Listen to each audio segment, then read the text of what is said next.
பிதா குமாரன் பரிசுத்த ஆவியின் திரியேக நாமத்தினாலே ஆமென்.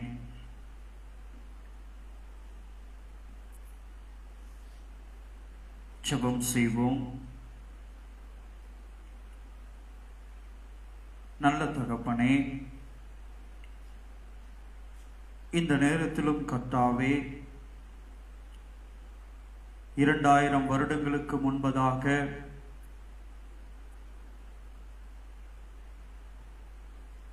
உம்மை ஊழியத்துக்கு அர்ப்பணிக்கும்படியாய்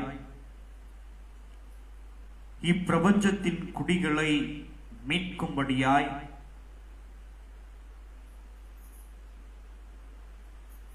தேவ திட்டங்களை அறிந்து கொள்ளும்படியாய்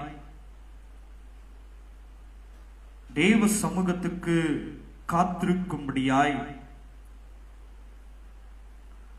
நீர் வனாந்திரத்திற்கு ஆவியானவராலே கொண்டு போகப்பட்டீர். 40 நாட்களும் உண்ணாமலும் உறங்காமலும் தேவ சமூகத்தில் காத்திருந்து தியானித்து உம்மை குறித்ததான தேவ திட்டங்களை நீர் அறிந்து கொண்டு நீர் இப்பிரபஞ்சத்திலே செய்ய வேண்டியதான எல்லா காரியங்களையும் கேட்டு பெற்றுக்கொண்டு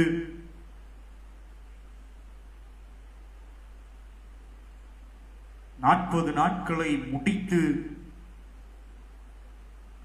வெற்றி சிறக்கும்படியாய் ஜெயம் எடுக்கும்படியாய் நீர் எருசலேமுக்குள் பிரவேசித்து ஊழியத்தை நீர் துவங்கினீரே ஆண்டவரே. அதை நாங்கள் நினைவு கூறுகிறோம் சுவாமி. அந்த 40 நாட்களை நாங்கள் நினைவு கூறுகிறவர்களாய் காணப்படுகிறோம் ஆண்டவரே. இன்றைய நாளிலும் கர்த்தாவே, அதை நினைவு கூறும் விதமாக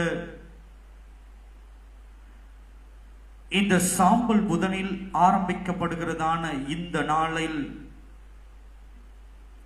நீர் எவ்விதமாய் உம்முடைய திட்டங்களுக்காய் தன்னை அர்ப்பணித்தீரோ, தேவ சமூகத்தில் காத்திருந்தீரோ, உம்மை குறித்ததான திட்டங்களையும் வெளிப்பாடுகளையும் பரலோகத்திலிருந்து நீர் பெற்றுக்கொள்ளும்படியாய்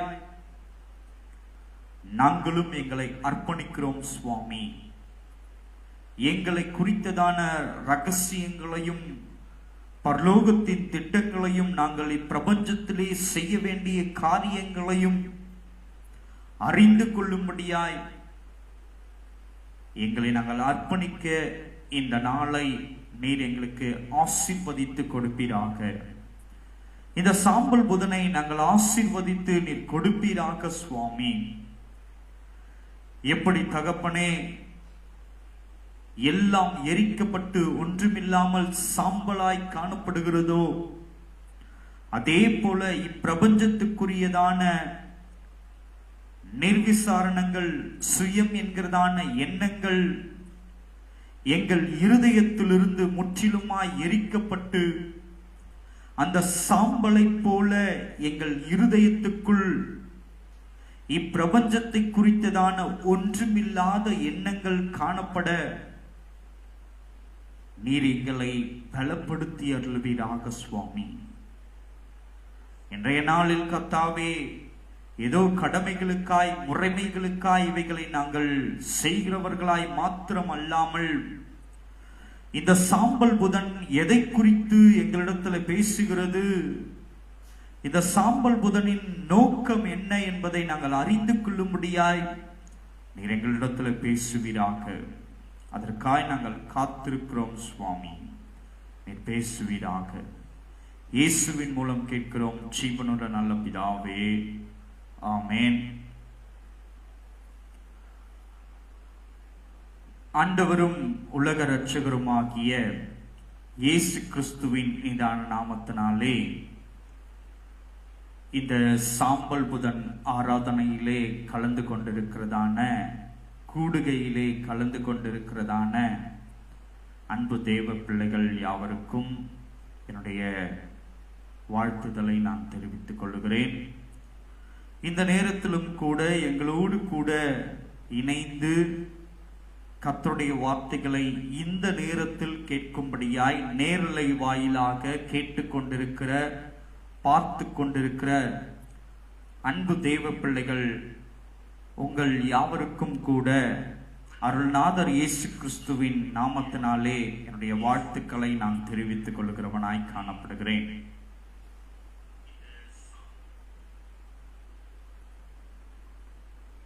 கிறிஸ்துவுக்குள் அருமையான தேவனுடைய ஜனமே, இன்றைய நாளில் இந்த சாம்பல் புதனிலே நாம் தியானிக்கும்படியாய் தெரிந்து கொள்ளப்பட்டதான வேத பகுதி யோவேல் எழுதின புஸ்தகம் 2ஆம் அதிகாரம் 12-13 வசனங்களிலிருந்து நாம் இன்றைக்கு தியானிக்க போகிறோம். யோவேல் 2ஆம் அதிகாரம் வசனங்கள் 12-13. இந்த சாம்பல் புதனிலே இன்றைக்கு நாம் தியானிக்கும்படியாய் தெரிந்து கொள்ளப்பட்டதான தலைப்பு மனம் திரும்புதலும் புதுப்பித்தலும். இந்த சாம்பல் புதனிலே நாம் தியானிக்கும்படியாய் தெரிந்து கொள்ளப்பட்டதான தலைப்பு மனம் திரும்புதலும் புதுப்பித்தலும் என்கிறதான தலைப்பின் கீழாக நாம் இன்றைக்கு தியானிக்க போகிறோம். வாசிக்க கேட்போம். ஆதலால் நீங்கள் இப்பொழுதே உபவாசத்தோடும் அழுகையோடும் புலம்பலோடும் உங்கள் முழு இருதயத்தோடும் என்னிடத்தில் திரும்புங்கள் என்று கர்த்தர் சொல்லுகிறார். நீங்கள் உங்கள் வஸ்திரங்களை அல்ல, உங்கள் இருதயங்களை கிழித்து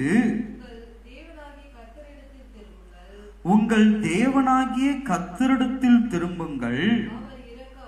அவர் இரக்கமும் மன உருக்கமும் நீடிய சாந்தமும் மிகுந்த கிருபையும் உள்ளவர். அவர் தீங்குக்கு மனஸ்தாபப்படுகிறவருமாயிருக்கிறார்.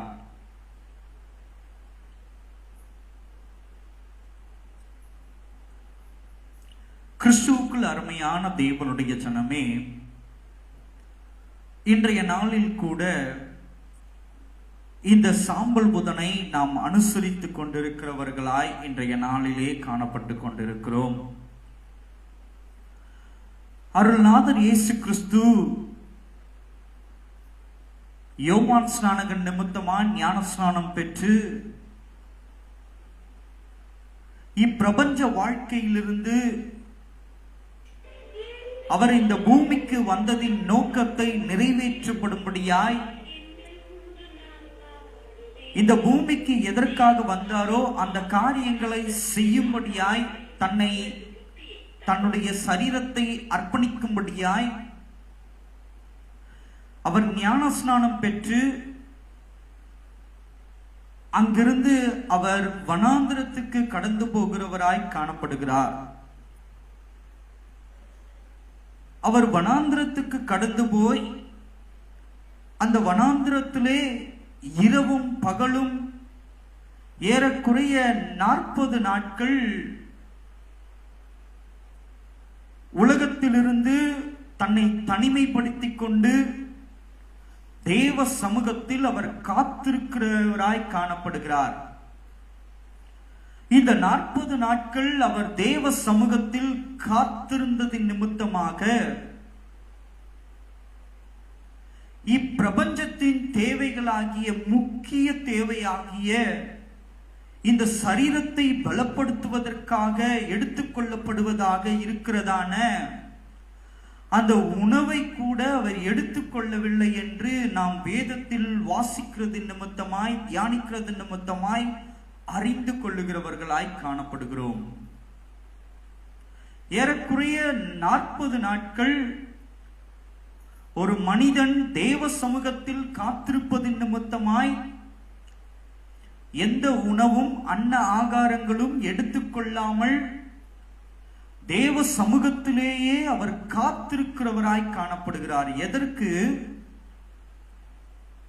இந்த பூமியிலே தான் என்ன செய்ய வேண்டும் என்கிறதான தேவ திட்டத்தை பரலோகத்திலிருந்து தேவனிடத்திலிருந்து கேட்டு பெற்றுக்கொள்ளும்படியாய் அவர் காத்திருக்கிறவராய் காணப்படுகிறார். எப்படியெல்லாம் செய்ய வேண்டும், தேவ திட்டத்தை எந்த வகையிலே செய்ய வேண்டும், தன்னை எப்படி இந்த பூமியிலே தன் ஜீவனை அர்ப்பணிக்க வேண்டும் என்பதை குறித்ததான அந்த 3.5 ஆண்டு காலத்தின் திட்டங்களை எல்லாவற்றையும் இந்த 40 நாட்களிலே அவர் காத்திருந்து தேவ சமூகத்திலிருந்து அவர் பெற்றுக்கொள்ளுகிறவராய் காணப்படுகிறார். ஏறக்குறைய 3.5 ஆண்டு காலங்கள் ஆண்டவராகிய இயேசு கிறிஸ்து தன்னுடைய ஊழிய பாதையை அவர் தொடர்ந்து செய்கிறவராய் காணப்படுகிறார். இந்த 3.5 ஆண்டு காலத்தின் ஊழிய பாதையின் திட்டத்தை இந்த 40 நாட்களில் காத்திருப்பது நிமித்தமாய் பரலோகத்திலிருந்து அவர் பெற்றுக்கொள்ளுகிறவராய் காணப்படுகிறார். கிறிஸ்துவுக்குள் அருமையான தேவனுடைய ஜனமே,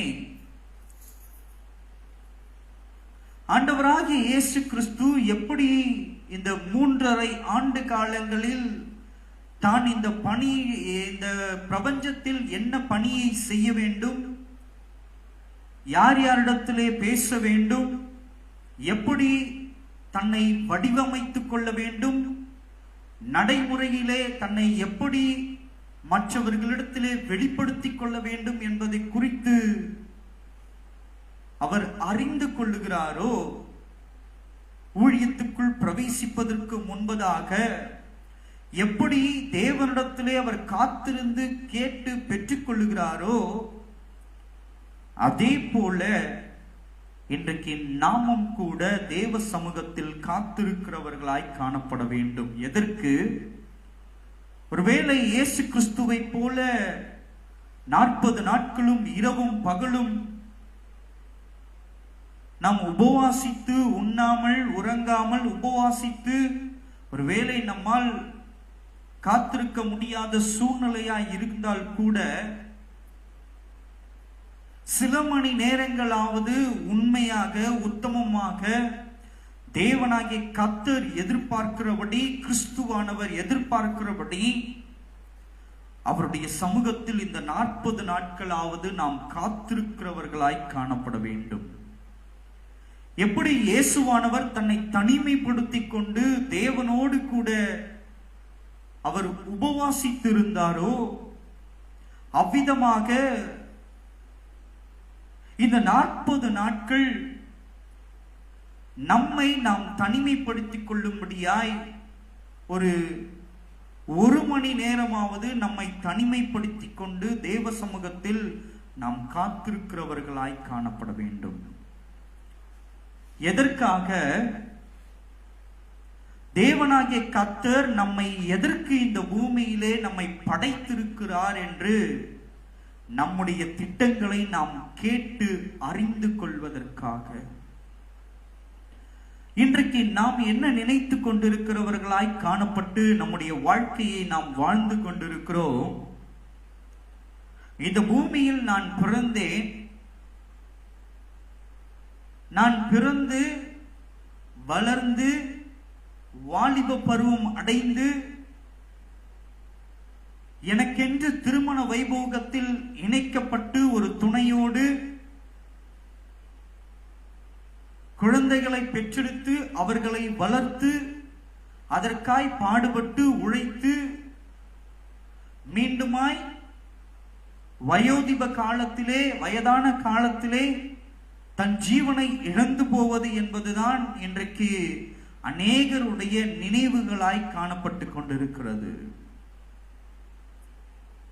சற்று நீங்கள் சிந்தித்து பாருங்கள். நம்மை வெறுமனையாக இந்த பூமியிலே பிறக்கச் செய்து குழந்தை பருவத்திலிருந்து ஒரு வாலிப பருவம் அடைய செய்து நம்மை பாதுகாத்து வழிநடத்தி அந்த வாலிப பருவத்திலே நாம் தனிமையாய் இருப்பது நல்லதல்ல என்று ஒரு துணையையும் நமக்கு கொடுத்து அந்த துணையோடு இணைக்கப்பட்டது நிமித்தமாய் ஒரு குடும்பத்துக்குள்ளாய் நம்மை கட்டமைக்க செய்து சில குழந்தைகளையும் கொடுத்து அந்த குழந்தைகளை பேணி பராமரித்து பாதுகாத்து வளர்த்தெடுத்து அவர்களுக்கு ஒரு துணையை நாம் ஏற்படுத்தி கொடுத்து விட்டு வயதான காலத்திலே கடந்து போவதற்காக தேவனாகிய கர்த்தர் நம்மை சிருஷ்டித்திருக்கிறார். யோசித்து பாருங்கள், நம்மை இதற்காகவா தேவனாகிய கர்த்தர் இந்த பூமியிலே உண்டு பண்ணி நம்மை வாழ்வதற்காய் நம்மை இந்த பூமியிலே குடியமர்த்தி வைத்திருக்கிறார்? யோசித்து பாருங்கள். இவை எல்லாவற்றையும் கடந்து வேறு ஏதோ ஒரு திட்டம் நம் மீது வைக்கப்பட்டிருக்கிறதாய் காணப்படுகிறது. இந்த பூமியின் வாழ்க்கையை கடந்து பரலோகத்தின் திட்டம் நம் மீது ஏதோ ஒன்று வைக்கப்பட்டிருக்கிறதாய் காணப்படுகிறபடியினாலே அது பரலோகம் நம் மீது என்ன திட்டத்தை வைத்திருக்கிறது என்பதை குறித்து தேவனாகிய கர்த்தரிடத்தில் நாம் காத்திருந்து அந்த பரலோகத்தின் திட்டத்தை நாம் பெற்றுக்கொள்ளுகிறவர்களாய் காணப்பட வேண்டும். அந்த பரலோகத்தின் திட்டத்தை நாம் பெற்றுக்கொண்டு எப்படி அருள்நாதர் இயேசு கிறிஸ்து அவைகளை செய்தாரோ அதே போல பரலோகத்தின் திட்டத்தை நாமும் நம்முடைய வாழ்க்கையிலே செய்து இயேசு கிறிஸ்து எப்படி கல்வாரி சிலுவையில் வெற்றி சிறந்தாரோ அதே போல பரலோகத்தின் திட்டங்களை எல்லாவற்றையும் நிறைவேற்றி நம்முடைய வாழ்க்கையில் கூட நாம் வெற்றி சிறக்கிறவர்களாய் காணப்பட வேண்டும். நம்முடைய வாழ்க்கையின் காலகட்டங்களிலே நாம் எத்தனையோ சாம்பல் புதன்களை பார்த்திருக்கிறவர்களாய் காணப்படுவோம். எத்தனையோ சாம்பல் புதன்களை நாம் அனுசரித்தவர்களாய் காணப்படுவோம். அத்தனை சாம்பல் புதன்களும் நாம் எப்படி பார்த்தவர்களாய் காணப்படுகிறோம்? ஒரு கடமைக்காய், ஒரு சடங்காச்சாரியத்துக்காய் அல்லது ஒரு முறைமைகளுக்காய் இதுவரைக்கும் நாம் அனுசரித்தவர்களாகத்தான் காணப்பட்டு கொண்டிருந்தோம். கிறிஸ்துவுக்குள் அருமையான தேவனுடைய ஜனமே, இன்றிலிருந்தாவது உங்களுடைய வாழ்க்கையில் ஒரு மாறுதல் ஏற்படக்கூடியதாய் காணப்பட வேண்டும். வெறுமன நம்முடைய சரீரத்தில் ஒரு உடையை மாற்றிக்கொள்வதில் மாற்றம் ஏற்பட வேண்டும் என்பதை குறித்து நான் உங்களிடத்திலே பேசிக் கொண்டிருக்கிறவனாய் காணப்படவில்லை. உள்ளத்தில் ஒரு மாறுதல் ஏற்பட வேண்டும் என்பதற்காக நான் உங்களிடத்திலே பேசிக் கொண்டிருக்கிறவனாய் காணப்படுகிறேன். அதைதான் வேத வசனமும் நமக்கு, யோவேல் புஸ்தகமும் நமக்கு எடுத்துரைக்கிறதாய் காணப்படுகிறது. இங்கே 12ஆம் வசனமும் 13ஆம் வசனமும் இங்கே சொல்லப்படுகிறது.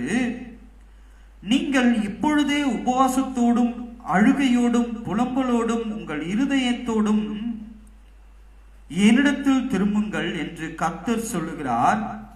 நீங்கள் உங்கள் வஸ்திரங்களை அல்ல, உங்கள் இருதயங்களை கிழித்து உங்கள் தேவனாகிய கர்த்தரிடத்தில் திரும்புங்கள். அவர் இரக்கமும் மன உருக்கமும் நீடிய சாந்தமும் மிகுந்த கிருபையும் உள்ளவர் என்று இங்கு வேத வாக்கியம் நமக்கு சுட்டிக்காட்டுகிறதாய் காணப்படுகிறது. கிறிஸ்துவுக்குள் அருமையான தேவனுடைய ஜனமே,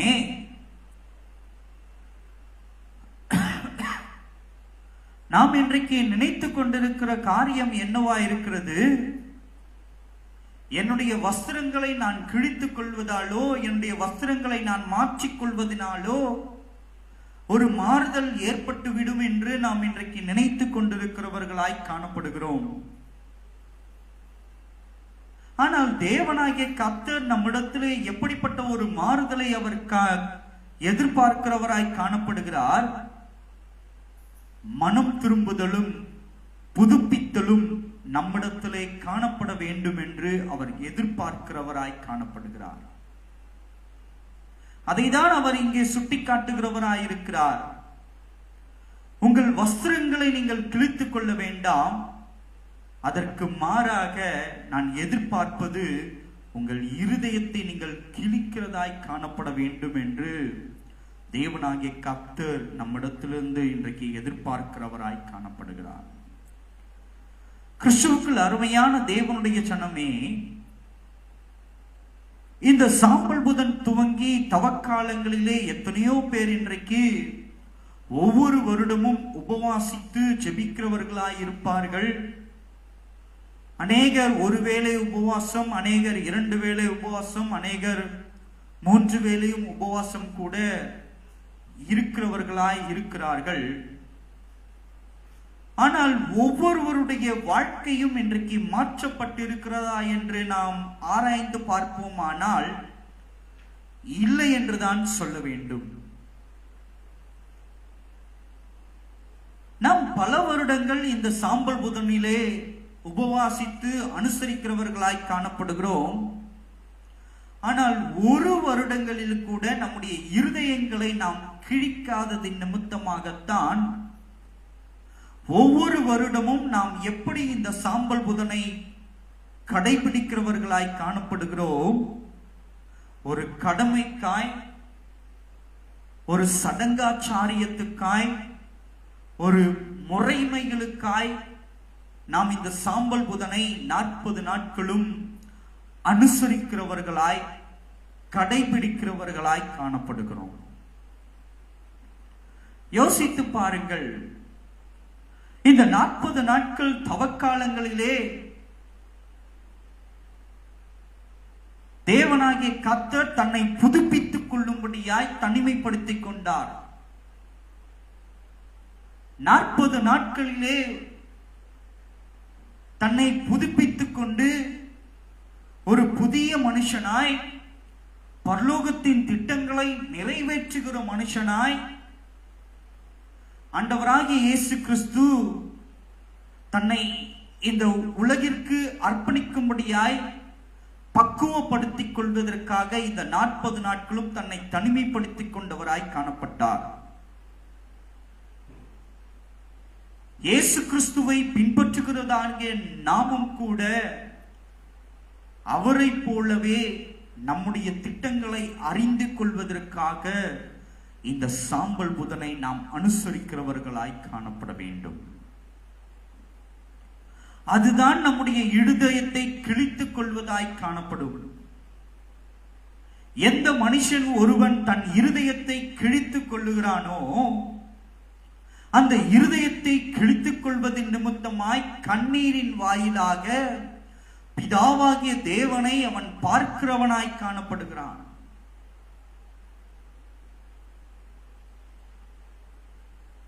தன் இருதயத்தை கிழித்துக் கொள்வதின் நிமித்தமாய் தன் கண்களில் இருந்து வடிந்தோடுகிறதான கண்ணீரின் நிமித்தமாக மாத்திரம்தான் நாம் தேவனிடத்திலிருந்து ரகசியங்களை அறிந்து கொள்ள முடியும் என்று நான் உங்களிடத்தில் சொல்லிக் கொள்கிறவனாய் காணப்படுகிறேன்.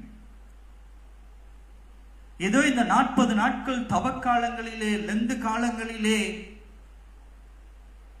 ஒரு உபவாசத்தை நாம் வைத்து ஜெபித்து விட்டால், அல்லது அநேகர் பார்ப்பார்கள், நீங்கள் உபவாசிக்கவில்லையா என்று நம்மை கேட்பார்கள், நீங்கள் அனுசரிக்கவில்லையா என்று கேட்பார்கள். அதற்காக நான் ஒரு உபவாசம் இருக்க வேண்டும் என்று ஒரு கடமைக்காகவும் முறைமைக்காகவும் நீங்கள் இருப்பீர்களானால் அது வீணான காரியம், விருதாவான காரியமா இருக்கிறது. அதைதான் இங்கே சொல்லுகிறார். உங்கள் வஸ்திரங்களை அல்ல,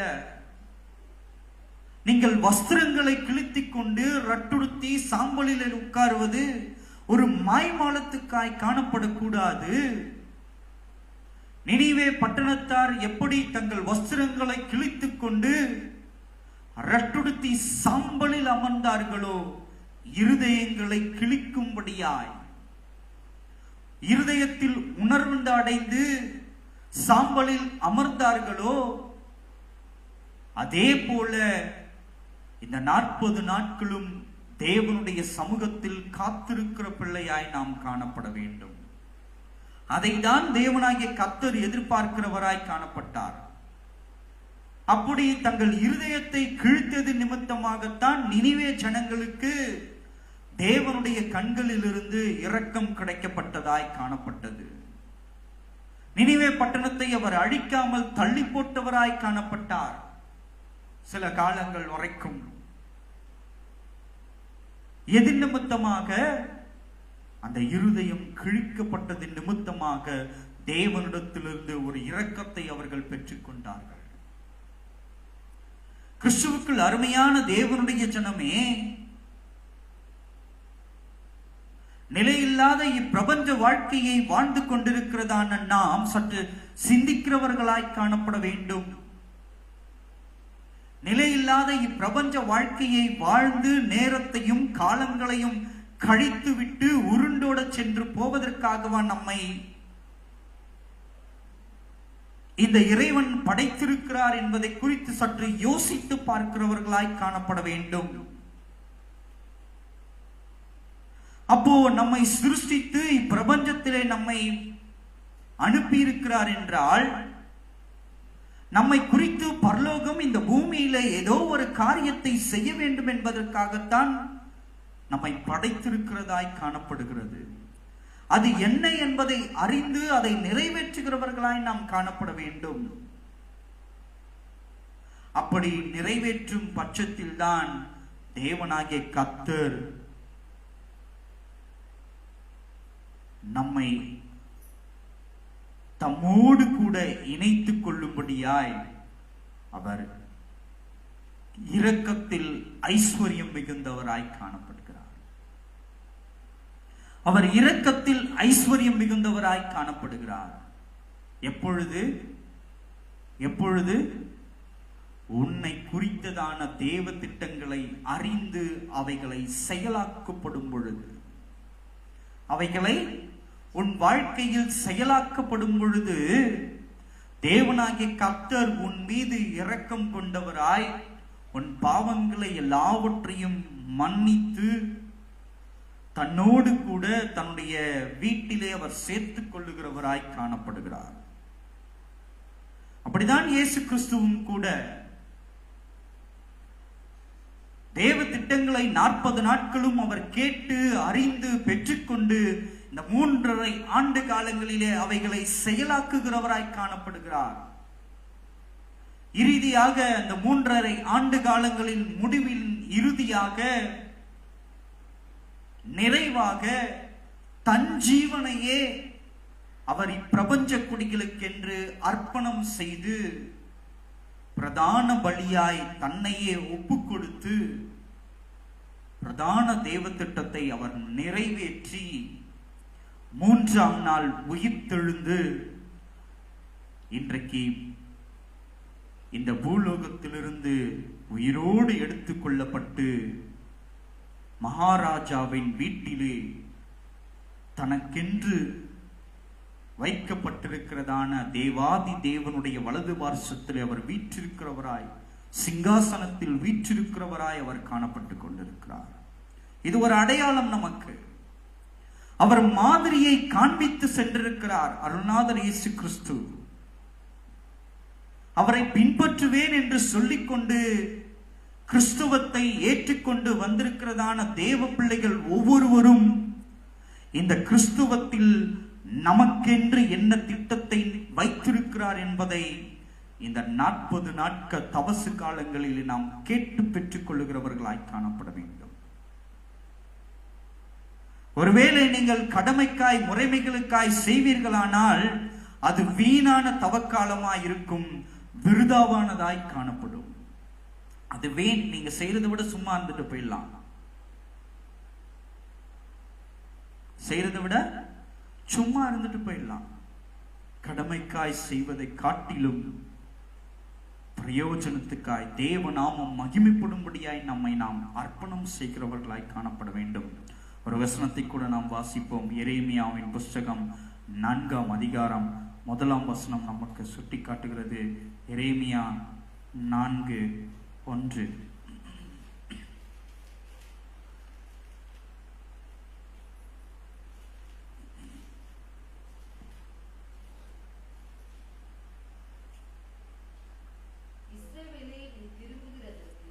இஸ்ரவேலே நீ திரும்புகிறதற்கு மனதாயிருந்தால் என்னிடத்தில் திரும்பு என்று கர்த்தர் சொல்கிறார். நீ உன் அருவருப்புகளை என் பார்வை நின்று அகற்றிவிட்டால் நீ இனி அலைந்து திரிவதில்லை என்று தேவனாகிய கர்த்தர் சொல்லுகிறவராய் காணப்படுகிறார்.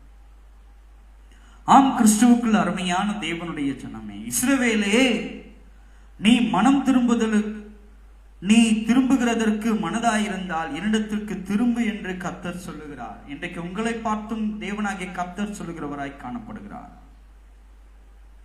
இந்த உலக மாய வாழ்க்கையை விட்டு மனம் திரும்புவதற்கு உனக்கு மனதாய் இருக்குமானால் நீ இன்றைய நாளிலே உன்னை அர்ப்பணித்து மனம் திரும்புதலுக்கு தன்னை ஒப்புக்கொடு. உன்னை புதுப்பித்தலுக்கு நீ ஒப்புக்கொடு என்று தேவனாகிய கர்த்தர் உனக்கு ஒரு வாய்ப்பை அருளச் செய்கிறவராய் காணப்படுகிறார்.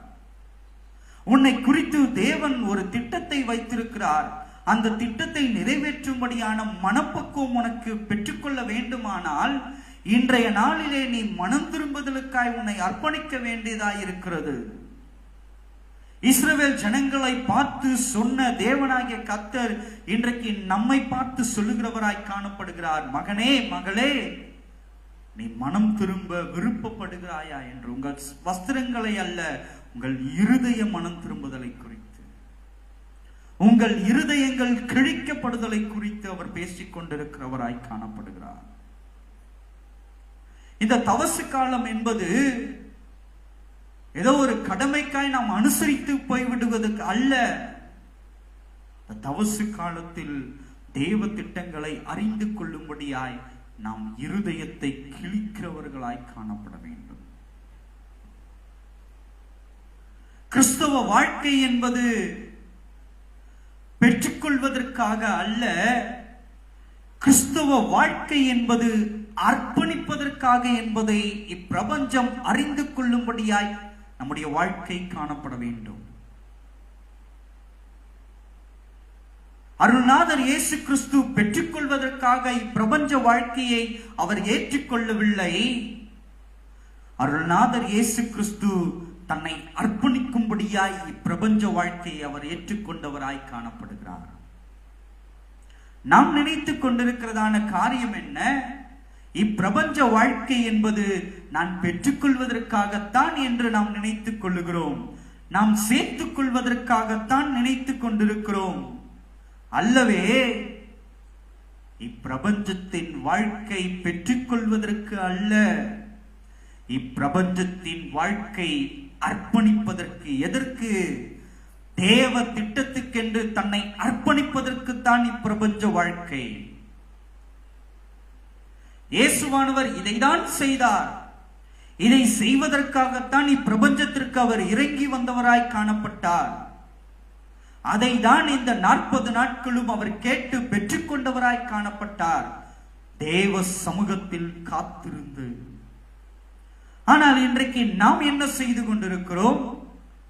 எதற்கெல்லாம் நாம் உபவாசித்துக் கொண்டிருக்கிறோம்? பெற்றுக்கொள்வதற்காக நாம் உபவாசித்துக் கொண்டிருக்கிறோம். எதை பெற்றுக்கொள்வதற்காக? பரலோகத்தின் திட்டங்களையா? இல்லை. இப்பிரபஞ்சத்தின் நன்மைகளை நாம் பெற்றுக்கொள்ள வேண்டும். இப்பிரபஞ்சத்தின் ஆசீர்வாதங்களை நான் பெற்றுக்கொள்ள வேண்டும். எனக்கென்று ஏதாவது ஒரு நன்மை செய்ய வேண்டும், கிடைக்கப்பட வேண்டும் என்பதற்காக நாம் உபவாசிக்கிறவர்களாய் இன்றைக்கு காணப்பட்டு கொண்டிருக்கிறோம். கிறிஸ்துவுக்குள் அருமையான தேவனுடைய ஜனமே, உன் உபவாசம் எதற்காய் காணப்பட வேண்டும்? பரலோகத்தின் திட்டங்களை கேட்டு பெற்றுக்கொள்வதற்காக உன் உபவாசம் காணப்பட வேண்டும் அல்லவா? இன்றைக்கு எதுக்கோ நாம் உபவாசித்துக் கொண்டிருக்கிறவர்களாய் காணப்படுகிறோம். ஆனால் ஒரு முறை கூட என்னை குறித்து பரலோகம் என்ன திட்டம் வைத்திருக்கிறது என்பதை கேட்பதற்கு நாம் உபவாசிக்க விருப்பம் இல்லாதவர்களாய் காணப்படுகிறோம். இது எத்தனை ஒரு வருத்தம் அளிக்கக்கூடியதான காரியமாயிருக்கிறது. இது எத்தனை ஒரு வேதனை அளிக்கக்கூடிய காரியமாயிருக்கிறது. இதற்காகவா ஐயா இயேசு கிறிஸ்து தன் ஜீவனை கொடுத்தார் இப்பிரபஞ்சத்திற்கு வந்து? இதற்காகவா தன்னை அர்ப்பணிக்கும்படியாய் பிரபஞ்சத்திற்கு வந்தார்? மனம் திரும்புங்கள். தேவனாகிய கர்த்தர் இன்றைய நாளிலே நம்மிடத்திலிருந்து எதிர்பார்க்கிறவராய் காணப்படுகிறார். இஸ்ரவேலே, நீ மனம் திரும்புவதற்கு மனதாயிருந்தால் என்னிடத்தில் திரும்பு என்று கர்த்தர் சொல்லுகிறார். நீ உன் அருவருப்புகளை, உன் பார்வை நின்று அகற்றாவிட்டால் நீ இனி அலைந்து திரிவதில்லை. என்ன பண்ணோம்? உன் வாழ்க்கையில் காணப்படுகிறதான அருவருப்புகளை உன் பார்வையிலிருந்து அகற்றப்பட வேண்டிய நேரமாய் இந்த நேரம் காணப்படுகிறது. நீ மனம் திரும்ப வேண்டும். எதற்கு மனம் திரும்ப வேண்டும்? இந்த பூமியின் பூலோக வாழ்க்கையை துறந்து, பிரபஞ்ச வாழ்க்கையை துறந்து, எனக்கென்று ஒரு தேவ திட்டம் வைக்கப்பட்டிருக்கிறது என்று பாவத்தை வெறுக்கிற பிள்ளையாய், தேவ திட்டத்துக்கு அர்ப்பணிக்கிற பிள்ளையாய் நீ காணப்பட வேண்டும். இயேசுவானவர் இதைதான் செய்தார். அவர் ஞானஸ்நானம் பெறுவதற்கு முன்பதாய் இருந்ததான வாழ்க்கையை துறந்து ஞானஸ்நானத்தை பெற்று தேவ சமூகத்தில் காத்திருக்கிறவராய் காணப்படுகிறார். எதற்கு? ஊழிய பாதையிலே தன்னை அர்ப்பணிக்கும்படியாய், அர்ப்பணிப்பதற்காக. கிறிஸ்துவுக்குள் அருமையான தேவனுடைய ஜனமே, இந்த 40 நாட்கள் தவசு காலங்களில் நம்மை நாம் அர்ப்பணிக்கிறவர்களாய் காணப்படுவோம். எடுத்து வாசிப்போம். எபேசியர் 4:22-24. எபேசியர் 4:22-24.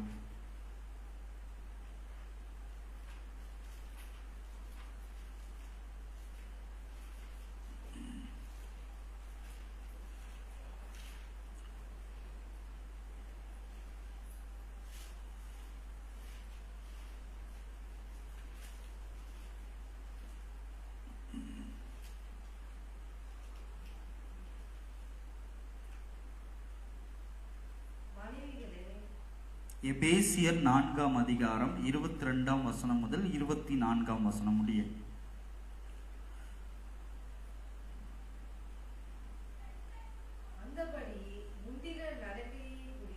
அந்தபடி முந்தின நடக்கைக்குரிய மோசம் போக்கும் இச்சைகளினாலே கெட்டு போகிற பழைய மனுஷனை நீங்கள் களைத்து போட்டு உங்கள் உள்ளத்திலே புதிதான ஆவி உள்ளவர்களாகி மெய்யான நீதியிலும் பரிசுத்தத்திலும் தேவனுடைய சாயலாக சிருஷ்டிக்கப்பட்ட புதிய மனுஷனை தரித்துக் கொள்ளுங்கள் என்று இங்கே அப்போஸ்தலனாகிய பவுல் சுட்டிக்காட்டுகிறவராய் காணப்படுகிறார். கிறிஸ்துவுக்குள் அருமையான தேவனுடைய ஜனமே, இன்றைய நாளில் கூட இந்த சாம்பல் புதனை அனுசரித்துக் கொண்டிருக்கிறதான ஒவ்வொரு தேவ பிள்ளைகளும் இந்த வசனத்தில் சொல்லப்பட்டது போல நாம் செய்கிறவர்களாய் காணப்பட வேண்டும். எப்படி? முந்தின நடக்கைக்குரிய மோசம் போக்கும் இச்சைகளினாலே கெட்டு போகிற பழைய மனுஷனை நீங்கள் களைந்து போட வேண்டியது நிச்சயமாக்கப்பட்ட ஒன்றாய் காணப்படுகிறது. ஒரு புதுப்பித்தல் நம்மிடத்திலே ஏற்பட வேண்டியதாய் காணப்படுகிறது. ஒரு மனம் மாறுதல் நம்மிடத்திலே ஏற்பட வேண்டியதாய் காணப்படுகிறது. தேவனாகிய கர்த்தர் நம்முடைய வஸ்திரங்களை மாற்றிக்கொள்வதையோ வஸ்திரங்களை கிழித்துக் கொள்வதையோ அவர் எதிர்பார்க்கிறவராய் காணப்படவில்லை. உங்கள் இருதயம் கிழிக்கப்படுகிறதா என்று உற்று நோக்கி பார்க்கிறவராய் காணப்படுகிறார். உங்களுடைய பழைய பாவங்களை களைத்து போடும்படியாக அவர் எதிர்பார்க்கிறவராய் காணப்படுகிறார். ஏதோ இந்த 40 நாட்களில் மாத்திரம் நான் எந்த பாவங்களையும் செய்யாமல் ஞானத்தோடும் கருத்தோடும் தன்னை காத்து கொண்டு விட்டு 40ஆம் நாள் முடிவிலே மீண்டுமாய் பழைய பாவங்களை தொடர்வது கிறிஸ்துவ வாழ்க்கையை அல்ல. அதை அவர் ஏற்றுக்கொள்ளுகிறவர் அல்ல. அவர் எதிர்பார்ப்பது ஒரு புதிய மனுஷனை அவர் எதிர்பார்க்கிறவராய் காணப்படுகிறார். ஒரு புதிய மனமாறுதலை அவர் எதிர்பார்க்கிறவராய் காணப்படுகிறார். ஒவ்வொரு வருடமும் இந்த வருடமாவது என்னுடைய பிள்ளை எனக்கென்று தன்னை அர்ப்பணிக்காதா என்று அவர் உற்று நோக்குகிறவராய் காணப்படுகிறார். உன்னிடத்திலிருந்து ஒரு எதிர்பார்ப்பை அவர் எதிர்பார்த்து கொண்டிருக்கிறவராய் காணப்படுகிறார்.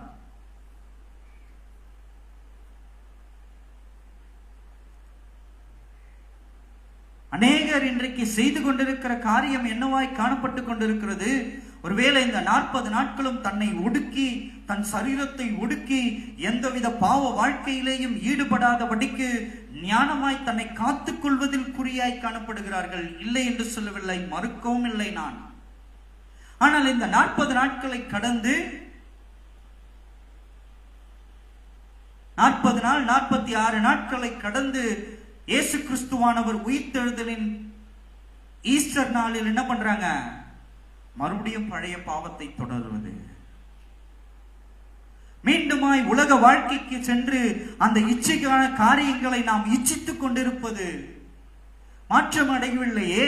அப்பொழுது இந்த 40 நாட்கள் தன்னை காத்துக் கொண்டது, தன் சரீரத்தை ஒடுக்கிக் கொண்டது, என்ன பிரயோஜனம்? ஒரு பிரயோஜனமும் அல்லவே. அதற்கு நீங்க இந்த 40 நாள் செய்யாமலே இருந்திருக்கலாமே. கிறிஸ்துவுக்குள் அருமையான தேவனுடைய ஜனமே, இங்கே அப்போஸ்தலனாகிய பவுல் சொல்லுகிறது போல, உங்கள் உள்ளத்திலே புதிதான ஆவியுள்ளவர்களாகி, உங்கள் உள்ளத்திலே புதிதான ஆவி உள்ளவர்களாகி, உங்கள் உள்ளத்திலே புதிதான ஆவி உள்ளவர்களாகி, மெய்யான நீதியிலும் பரிசுத்தத்திலும் தேவனுடைய சாயலாக சிருஷ்டிக்கப்பட்ட புதிய மனுஷனை தரித்துக் கொள்ளுங்கள் என்று அப்போஸ்தலனாகிய பவுல் சொல்லுகிறார். இந்த சாம்பல் புதனில் உங்களை நீங்கள் அர்ப்பணியுங்கள், உங்கள் இருதயத்தை கிழிக்கும்படியாக, ஒரு புதிய மனமாறுதல் அடையும்படியாக, ஒரு புதிய துவக்கத்தை நீங்கள் துவக்கப்படும்படியாக. எப்படி இயேசுவானவர் தன்னை அர்ப்பணித்து ஒரு புதிய துவக்கத்தை ஊழிய பாதையிலே அவர் துவங்கினாரோ, அதே போல இந்த சாம்பல் புதனை அனுசரித்துக் கொண்டிருக்கிறதான ஒவ்வொரு தேவ பிள்ளைகளும் இந்த சாம்பல் புதனை துவக்கப்பட்டுகிற நாளாய் காணப்பட வேண்டும். ஒரு புதிய மனுஷனின் புதிய உடன்படிக்கைக்குள்ளாக, புதிய மனுஷனின் மனம் மாறுதலுக்குள்ளாக, தன்னை புதுப்பித்தலுக்குள்ளாக இந்த 40 நாட்களும் காணப்பட வேண்டும் என்று உங்களிடத்தில் நான் தெரிவித்துக் கொள்கிறவனாய் காணப்படுகிறேன். அப்படி அர்ப்பணிப்பீர்களா? உங்களை நீங்கள் அர்ப்பணிக்கிறவர்களாய் காணப்படுவீர்களா? தேவனாகிய கர்த்தர் இதைதான் எதிர்பார்க்கிறவராய் காணப்படுகிறார். கிறிஸ்துவுக்குள் அருமையான தேவனுடைய ஜனமே, நீங்கள் உங்களை அர்ப்பணிப்பீர்களானால் இப்பொழுதே நீங்கள் தேவ சமூகத்தில் காத்திருந்து ஜெபிக்கிற பிள்ளையாய் காணப்படுங்கள். தேவனாகிய கர்த்தர் உங்கள் இருதயத்தை அவர் சுத்தப்படுத்துகிறவராய், பரிசுத்தப்படுத்துகிறவராய், ஒரு புதுப்பித்தலை அவர் கிரியையை நடப்பிக்க செய்கிறவராய் காணப்படுவார். ஜெபம் செய்வோமா? நல்ல தகப்பனே, இந்த நேரத்திலும் கர்த்தாவே, இந்த சாம்பல் புதனிலே நீர் எங்களோடு கூட இடைப்பட்டதுக்காக நன்றி ஆண்டவரே. எங்களிடத்திலே ஒரு புதுப்பித்தலை நீர் எதிர்பார்க்கிறீர் என்பதை நாங்கள் அறிந்து கொண்டிருக்கிறோம் சுவாமி. எங்களிடத்திலே நீர் ஒரு மனம் மாறுதலை நீர் எதிர்பார்க்கிறீர் என்பதை நாங்கள் அறிந்து கொண்டிருக்கிறோம் ஆண்டவரே. அப்பா, நாங்கள் பழைய பாவங்களை எல்லாவற்றையும் களைந்து ஒரு புதிய மனுஷனாய் அப்பா இந்த சாம்பல் புதனிலே நாங்கள் அடியெடுத்து வைக்க நீர் எங்களை புதுப்பித்ததுக்காய் நன்றி தகப்பனே.